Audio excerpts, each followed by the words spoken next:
अय्यूब की किताब से बाइबिल की कहानी।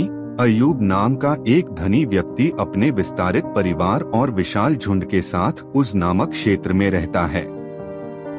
वह निर्दोष और ईमानदार है, जो हमेशा धर्मी तरीके से जीने के प्रति सचेत रहता है। अय्यूब 1:1।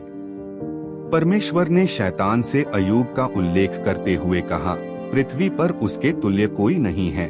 वह खरा और सीधा, परमेश्वर का भय मानने वाला और बुराई से दूर रहने वाला मनुष्य है।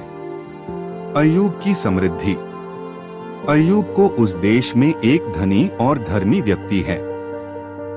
उसे बैलों, भेड़ों और ऊँटों सहित पशुओं के विशाल झुंडों, साथ ही उसके 7 बेटों और 3 बेटियों से घिरा हुआ दिखाए। इस दृश्य में शांति और समृद्धि झलकनी चाहिए, जिसमें अय्यूब एक हरे भरे शांत वातावरण में अपने बच्चों के लिए होमबलि चढ़ा रहा है। स्वर्गीय परिषद। एक स्वर्गीय परिषद की छवि है, जहां ईश्वर स्वर्गदूतों से बात कर रहे हैं। चालाक अभिव्यक्ति के साथ दर्शाया गया शैतान उनमें से एक है। परमेश्वर अय्यूब की धार्मिकता की ओर इशारा करता है और शैतान अय्यूब की विश्वसनीयता को चुनौती देता है, यह दावा करते हुए कि अय्यूब केवल उसके आशीर्वाद के कारण ही वफादार है। शैतान अय्यूब का परीक्षण करने के लिए उतरता है। अय्यूब की परीक्षा लेने के लिए तैयार शैतान को पृथ्वी पर उतरते हुए है। दृश्य में एक अंधेरा और अशुभ माहौल होना चाहिए, जो अय्यूब पर आने वाले आसन्न परीक्षणों का प्रतीक हो। अय्यूब की हानि। पहली त्रासदी। हमलावरों को अय्यूब के बैलों और गधों पर हमला करते और चुराते हुए दिखाए, और अय्यूब के नौकर संकट में हैं। पृष्ठभूमि में स्वर्ग से आने वाली आग को अय्यूब की भेड़ों और चरवाहों को भस्म किया। अय्यूब की हानि। दूसरी त्रासदी। अय्यूब के ऊँटों पर हमला करने वाले और उसके नौकरों को मारने वाले कसदियों की एक छवि है। दूरी में एक हिंसक हवा को उस घर को नष्ट करते हुए चित्रित करें, जहां अय्यूब के बच्चे दावत कर रहे हैं। मलबा बिखरा हुआ है और अराजकता फैली हुई है। अय्यूब का दुहक और आराधना। अय्यूब को गहरे दुहक में चित्रित करते हुए अपने कपड़े फाड़कर और अपने घर के खंडहरों के बीच पूजा करते हुए जमीन है। उसे यह कहते हुए दिखाया जाना चाहिए, यहोवा ने दिया और यहोवा ही ने लिया, प्रभु के नाम की स्तुति की जाए, उसके अपार दुहक के बावजूद। अय्यूब की शारीरिक पीड़ा।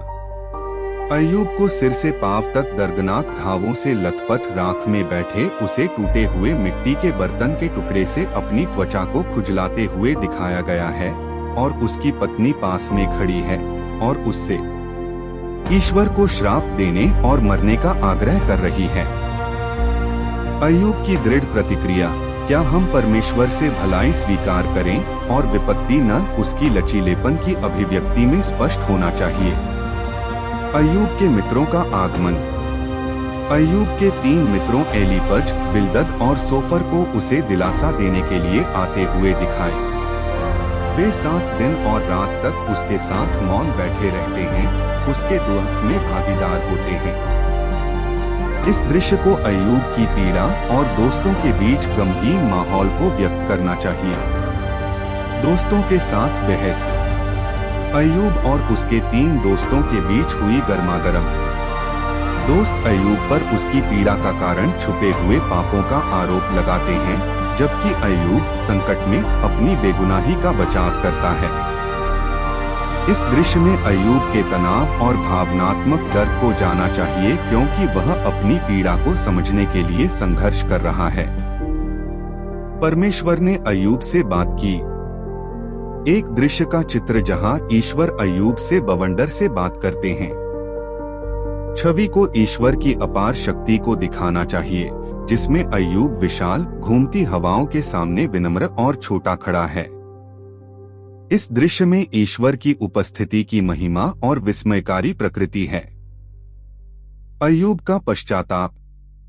धूल और राख में पश्चाताप करते हुए ईश्वर के सामने विनम्र होकर अय्यूब की एक छवि।